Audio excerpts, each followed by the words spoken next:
recordando, porque inspira a Pepe Mujica, inspira lo que dijo, inspira sin hacer idealizaciones, sin creer que estamos hablando de hombres sin sombras o sin contradicciones. Afortunadamente el propio Mujica se reconocía contradictorio. A la derecha estás viendo en vivo la despedida por las calles de Montevideo. Va a ser llevado, corregime Luciana y contemos los datos, al Salón de los Pasos Perdidos para su último adiós, ¿no? Exactamente, cerca de las 12 del mediodía se espera que esté ya el cuerpo de Pepe Mujica allí, como bien señalabas, en la legislatura, y a partir de las 3 de la tarde se va a habilitar al público para que puedan pasar a saludar a Pepe Mujica.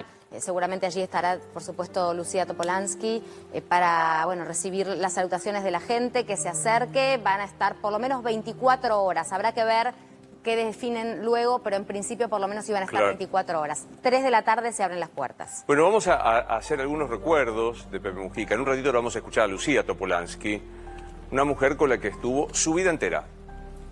Ya hace un ratito lo escuchamos explicar las diferencias del amor. Decía, en el primer encuentro el amor es en primerísima persona, el desarrollo de uno. En la ancianidad es el refugio, es el encuentro. Después vamos a escuchar, así ya la vamos a escuchar a Lucía Topolansky, en innumerables, era muy generosa con los medios argentinos y hablaba mucho.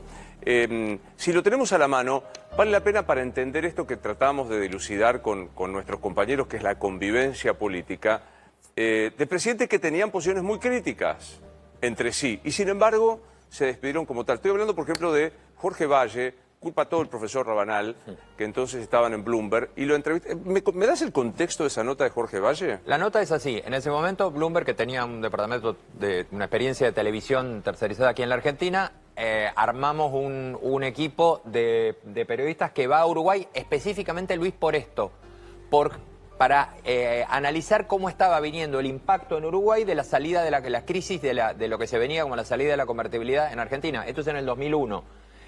Uruguay estaba en alerta y con mucha preocupación de que se le contagiara la crisis argentina. Entonces se hace una serie de reportajes que incluyeron al presidente del Banco Central de Uruguay. Bueno, de esos reportajes solo se llegó a hacer el de Valle. ¿Por qué? Básicamente por lo que pasó. Porque en cuanto a los periodistas que estaban en un equipo liderado por alguien que vos ahora se nombró mucho en los últimos días y lo conocés, que es Martín Boer. Es el mismo periodista que para La Nación escribió la nota esta semana sobre el tema Rovira y lo que le dijo Rovira en la reunión sobre quién lo había llamado para pedirle la baja de los dos senadores. Bueno, Martín Boer fue el jefe del equipo que le hizo el reportaje a Valle, y obviamente después de lo que dijo Valle llamaron inmediatamente a Buenos Aires. Esto, infidencia. Los hicimos volver inmediatamente al equipo, se cancelaron el resto de las notas que estaban previstas y vinieron para acá porque no sabíamos cómo iba a impactar esto. Bien, bueno, ahora lo vamos a buscar. Yo pensé que estaba para poder contarlo al aire y decir, esa sí no me la sé, ¿tenía pasión por el fútbol? Sí, porque de hecho él dijo alguna vez que era hincha de Cerro, no porque le gustaba el fútbol de Cerro, sino por una cuestión de cercanía, de localía. Él vivía allí, es más, él alguna vez dijo, estoy acostumbrado a perder porque Cerro era más lo que perdía que lo que ganaba, pero lo hacía ser hincha de ese club porque vivía allí cerca del estadio, no solía ir a la cancha, era muy hincha de la selección. De hecho, en algún momento en pleno Mundial 2014, él fue muy crítico con la FIFA porque suspendieron a Luis Suárez aquella vez que mordió a Chiellini, el jugador italiano, y él salió a defenestrar a la FIFA en pleno Mundial cuando decide echar a Luis Suárez, no solo del Mundial, sino del hotel. Luis Suárez no podía estar en la concentración de Uruguay, una sanción insólita. Bueno, y él salió, defendió al pueblo uruguayo, al futbolista, y le pegó duramente a la FIFA, pero se lo solía ver siempre alentando a la selección de su país, pero él eligió a Cerro por una cuestión de localidad y cercanía del estadio. Bien, vamos a ver un fragmento más de las entrevistas de Pepe Mujica, en donde cada vez que hablaba reflexionaba sobre la vida. Es cierto, hablaba de política, explicaba lo que estaba pasando en la coyuntura y demás, pero hacía reflexiones sobre la vida.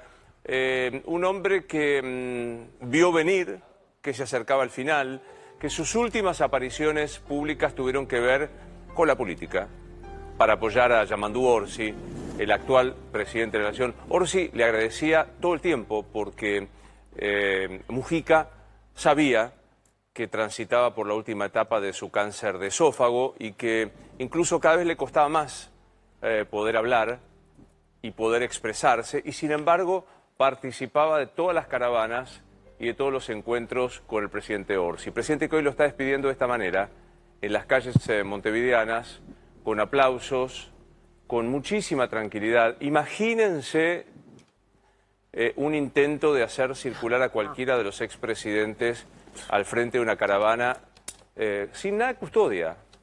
No se ve demasiado más que un cordón policial muy pequeño y demás. Mujica hablando de la vida. Feliz con poco y liviano de equipaje, porque la felicidad está dentro tuyo. Es muy difícil, pero... O no logras nada. Sí, es posible un mundo con una humanidad mejor, pero tal vez hoy la primera tarea sea salvar la vida. Pero soy del sur y vengo del sur a esta asamblea. Cargo inequívocamente con los millones de compatriotas pobres en las ciudades, en los páramos, en las selvas, en las pampas, en los socavones de la América Latina, patria común que se está haciendo.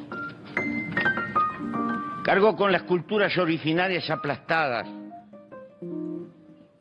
con los restos del colonialismo en Malvinas, con bloqueos inútiles a ese caimán bajo el sol del Caribe que se llama Cuba. Cargo con las consecuencias de la vigilancia electrónica, que no hace otra cosa que sembrar desconfianza, desconfianza que nos envenenan inútilmente. Cargo con una gigantesca deuda social y con la necesidad de defender la Amazonia, los mares, nuestros grandes ríos de América. Cargo con el deber de luchar por patria para todos y para que Colombia pueda encontrar el camino de la paz. La vida me enseñó una regla: aprendés más del dolor y de las derrotas que de la bonanza. Y por lo tanto hay que volver a empezar y arrancar de nuevo, una y mil veces. Los únicos derrotados son los que bajan los brazos y se entregan. Pero tampoco lográs algún triunfo que tocas el cielo con la mano. No, vas marchando. Aprender más del dolor aprender más del dolor y de la derrota que del éxito de la bonanza. Es, bueno, nada, es sabiduría propia de un hombre que había sido derrotado. No le fue fácil su carrera política. No es que llegó, como muy bien lo señalaba Luciana, fue el tapado. La estructura del frente estaba apostando por Darío Astorre, que era el candidato a presidente, el ministro de Economía, el hombre que había estabilizado el Uruguay, y que todo el mundo creía que era el que el establishment uruguayo iba a bancar. Sin embargo, el pueblo vota en contra y Mujica es el candidato a presidente y Astorre lo acompaña como vicepresidente sin ningún ruido, acostumbrados a la vicepresidencia argentina, Luciana, ¿no? Absolutamente. En principio, claro, la pregunta era cómo iba a funcionar este presidente tan distinto, tan variopinto, tan diferente, con una personalidad, con una vida que incluso, Luis, él eligió no vivir en el Palacio Presidencial, se quedó en su chacra, en la chacra del siempre, y donaba el 90% de su salario para las personas que, por supuesto, lo necesitaban. Claro. Creó una escuela en esa chacra. Antonio Laje decía algo que comparto a pie juntillas, que es el nivel de educación y cordialidad que tienen los uruguayos. Todos sus embajadores aquí en la Argentina han sido muy próximos a la prensa argentina. Fue embajador aquí en Buenos Aires Carlos Enciso, los que lo conocían le decían el pájaro Enciso, que siempre invitaba a mostrar arte.